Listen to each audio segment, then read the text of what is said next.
انسان کے غرور کی اوقات بس اتنی سی ہے کہ نہ وہ پہلی بار خود نہا سکتا ہے اور نہ آخری بار۔ ہمیں اشد ضرورت ہے کہ ہم خود پر تھوڑا رحم کریں اور خود کو بے وجہ پریشان نہ کریں۔ مستقبل کی اتنی فکر ہمارا حال بھی کھا رہی ہے۔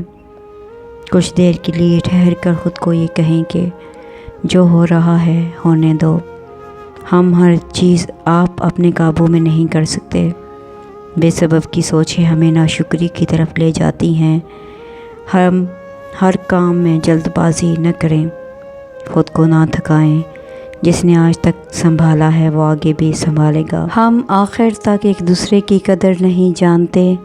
ایک پھول وقت پر دینا بہت دیر ہو جانے پر اپنا سب کچھ دینے سے بہتر ہے۔ صحیح وقت پر ایک خوبصورت لفظ کہہ دینا احساسات ختم ہونے کے بعد ایک نظم لکھنے سے بہتر ہے۔ ضرورت پڑنے پر انسانی موقف اختیار کرنا دیر ہو جانے کے بعد تسلی دینے سے بہتر ہے۔ دیر سے آنے والی چیزوں کا کوئی فائدہ نہیں، جیسے کسی مردہ ماتھے پر معافی کا بوسہ۔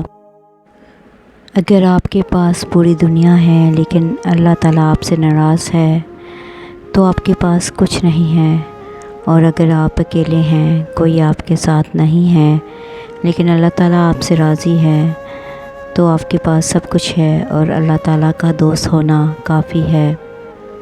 جہاں یاد کرنے کی صلاحیت ہے وہاں بھول جانے کی صفت ہے۔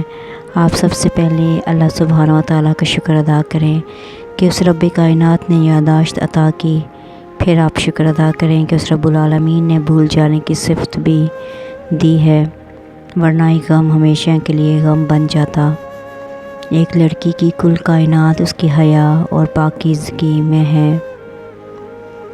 کچھ لوگوں کی صفت فطرت پرندوں کی طرح ہوتی ہے، جہاں دانا وہیں ٹھکانا۔ کوشش کریں رشتوں میں مخلص رہیں۔